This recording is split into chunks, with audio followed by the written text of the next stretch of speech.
On va passer sur la petite commande qui est derrière, à savoir donc un CMD, un commande prompt tout à fait classique. Ici, on va se taper les petites commandes de base pour pouvoir prendre la main à distance et pouvoir l'administrer, je vais dire simplement, sans effectivement avoir ces command line pour absolument tout faire. On verra la petite feinte pour avoir du graphique simplement. Donc du coup, vous allez tout simplement taper PowerShell. Et là, on va rentrer dans le mode PowerShell. Ça veut dire que c'est tout un commandlet, tout un ensemble de commandes qui sont à votre disposition, qui ne sont pas, j'allais dire, prises en charge par le command prompt Windows classique. Dès que vous voyez le petit PS juste en face, ça veut dire que vous êtes en PowerShell. Donc la première commande qui va nous intéresser ici, c'est la possibilité justement de l'administrer à distance et de lui permettre de lui envoyer des commandes PowerShell à partir d'un autre ordinateur. Donc la première commande, c'est le enable-ps remoting. On va passer une commande qu'on verra ensemble par la suite au niveau du Instagram. C'est en gros le CRED SSP. Pour faire très très simple, c'est pour faire en sorte que votre serveur accepte qu'on puisse se connecter à partir d'une autre identité, à partir d'un serveur, une machine autre que lui-même. Donc on va activer le fait qu'il supporte que quelqu'un arrive avec une autre identité. On voit bien que le CRED SSP est activé, donc ça on est bon. Activer le partage de fichiers. C'est-à-dire que de base, là actuellement, je ne peux pas copier des fichiers à partir de mon Windows dessus, il n'y a pas de communication en mode serveur de fichiers. Le NetSH Firewall Set Service File Endprint, donc c'est en gros, concrètement, sur un Windows 10, c'est le partage de fichiers et d'imprimantes, ce qui vous permet d'avoir des règles au niveau du firewall d'ouverte pour permettre effectivement une communication via SMB sur votre machine.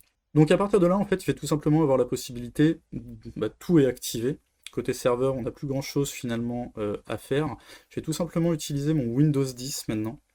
Donc je vire la partie serveur et je retourne sur mon poste client. Par contre, je vais quand même devoir taper quelques commandes pour pouvoir, j'allais dire, autoriser la communication avec ce serveur. Donc on va taper PowerShell, donc vous allez avoir Windows PowerShell à votre disposition. Vous faites un petit clic droit dessus, exécuter en tant qu'administrateur, et en fait il va falloir s'assurer effectivement pour que la communication se fasse sécurisée possible. On va s'assurer que nous sommes bien sur la connexion Wi-Fi ou filaire sur laquelle vous êtes, que votre profil de protection au niveau du firewall est bien considéré comme privé et non pas en mode public ou autre. Donc on verra encore ces détails plus tard, mais pour l'instant, juste amusez-vous à taper cette magnifique commande get-net connection. Je sais jamais si connection en anglais c'est avec un X ou pas. Net connection profile.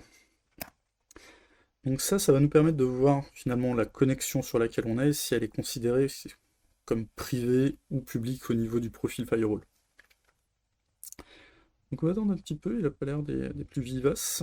Et on voit effectivement que ce réseau sur lequel, Ethernet sur lequel je suis, est bien en catégorie privée. Si admettons vous n'êtes pas en privé, n'hésitez pas à venir au niveau du Discord, je vous donnerai la petite commande pour passer en privé, parce qu'elle est un petit peu plus longue. Maintenant la petite commande qu'on va faire, c'est le WinRM. Alors le WinRM effectivement c'est pour encore une fois la partie Remote Management. Par contre, on a une petite commande qui est assez sympathique, c'est le quick config. Effectuer ces modifications. Yes. Yes. Et voilà, la gestion WinRM pour la gestion à distance est activée au niveau de mon poste, donc là je suis plutôt pas mal.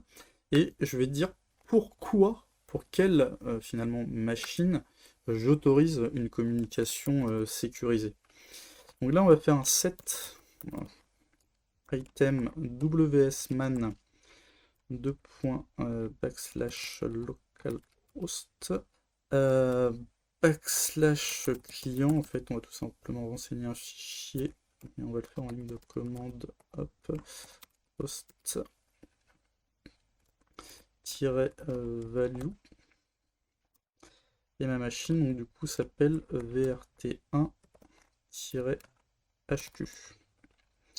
Alors juste avant de valider, je vais quand même vous montrer un petit quelque chose, puisque maintenant que vous avez lu les cours qui sont sur l'Insta, vous êtes complètement au taquet et vous avez reçu les cours sur le Discord, donc le DNS n'a plus de secret pour vous. Sachez que Le DNS, c'est pas la première chose qui est attaquée. Quand je dis attaquer, c'est pas la première chose que votre poste client va demander. Je vais faire une vraie phrase. Quand vous tapez www.google.fr, typiquement, vous allez aller voir votre DNS pour qu'il vous renvoie l'adresse IP de Google. Mais en l'occurrence, avant d'aller voir le DNS, il y a une étape supplémentaire. L'étape supplémentaire, alors il y a plusieurs étapes supplémentaires, mais celle qu'on va configurer, ça s'appelle le fichier host.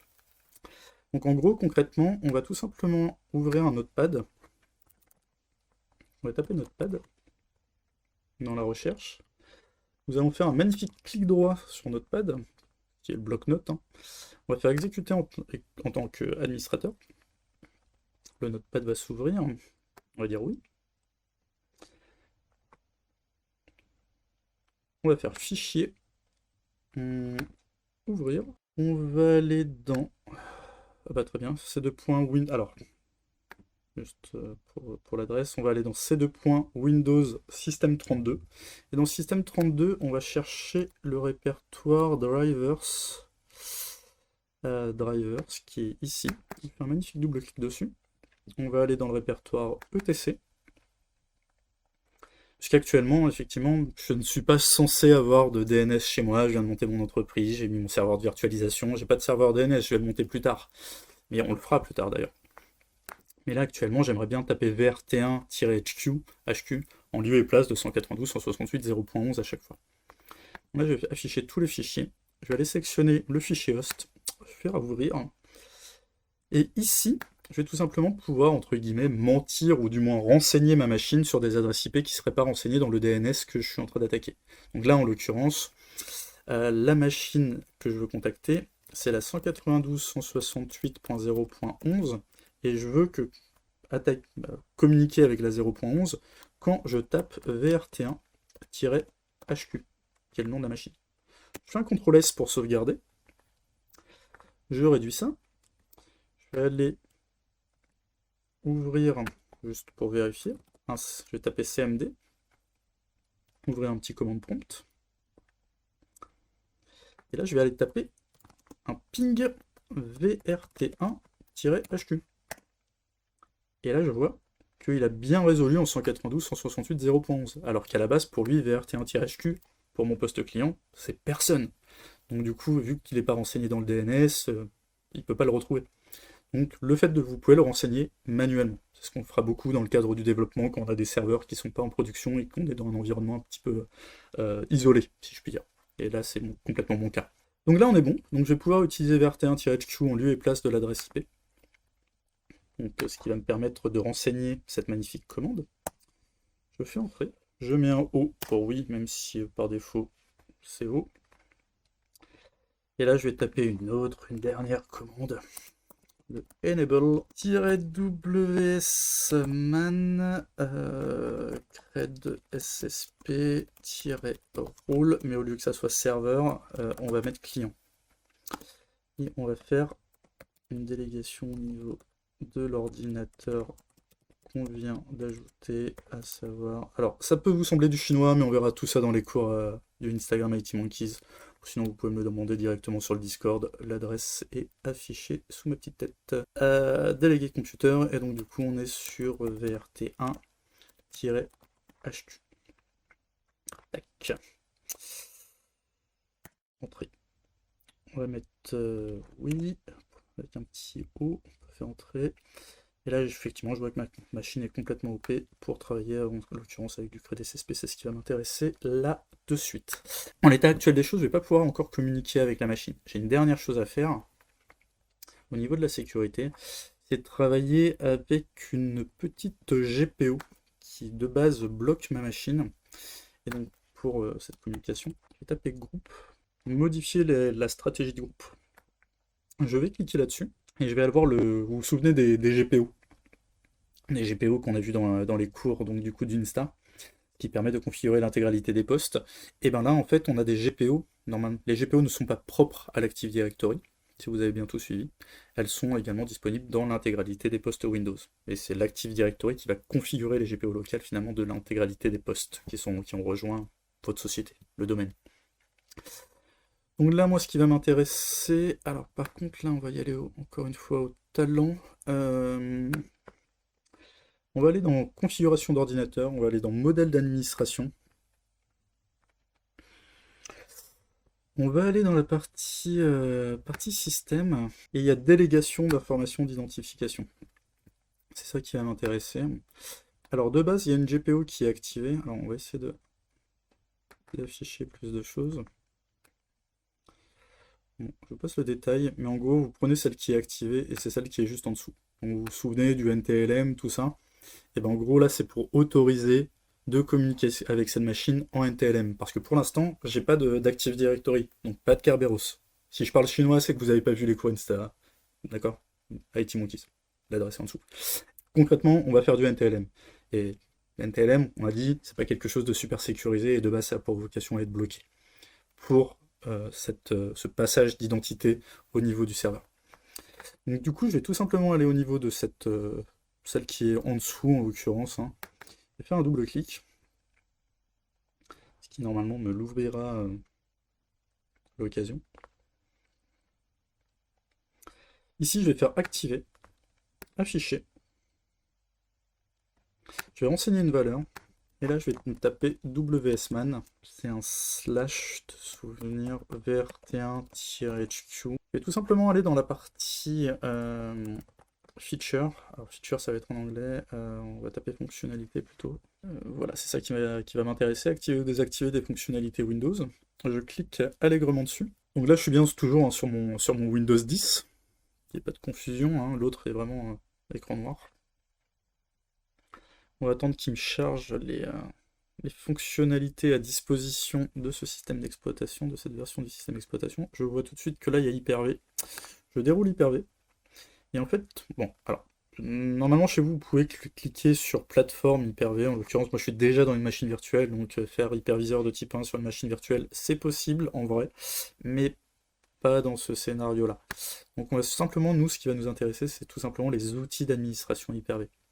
Je coche, je clique OK. Il va rechercher les fichiers requis pour faire cette installation des différents composants d'administration qui vont permettre d'administrer donc du coup les serveurs Hyper-V, la plateforme Hyper-V, et en l'occurrence mon Hyper-V serveur, vu qu'il fait que ça dans sa vie, je pense que ça va être une bonne base pour faire l'administration. L'installation est finie. Et donc du coup maintenant on va pouvoir profiter d'une petite interface, après ces quelques lignes de commande que nous avons passées avec succès. Nous allons pouvoir taper dans la recherche, vous allez taper hyper, H-Y-P-E-R.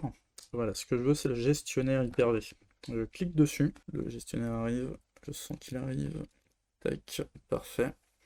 Vous allez faire un clic droit sur gestionnaire Hyper-V, vous allez faire se connecter à ce serveur. Vous allez sélectionner un autre ordinateur, donc à savoir VRT1-HQ dans notre cas. Se connecter en tant qu'autre utilisateur, et c'est pour ça que c'est important d'avoir fait tout ce qu'on a fait au préalable pour pas avoir des messages d'erreur à foison. J'espère qu'on ne s'est pas trop loupé. Et là, c'est important de taper VRT1-HQ /administrateur si vous êtes en français. Si vous êtes passé en anglais et que vous avez eu cette bonne idée, tapez directement administrator. Vous tapez votre mot de passe. Mémorisez les informations, c'est toujours bien, vous faites OK. Et là, vous faites OK. Au magie de la technologie moderne, je vois VRT1 s'afficher. Ça sent plutôt bon. Et à partir de là, en fait, je vais tout simplement pouvoir rester sur cette interface, donc cette interface au niveau de mon Windows 10, pour créer des nouvelles machines virtuelles, des ordinateurs virtuels, qui seront directement mis sur mon hyperviseur, donc mon Hyper-V serveur 2019 que je viens d'installer précédemment.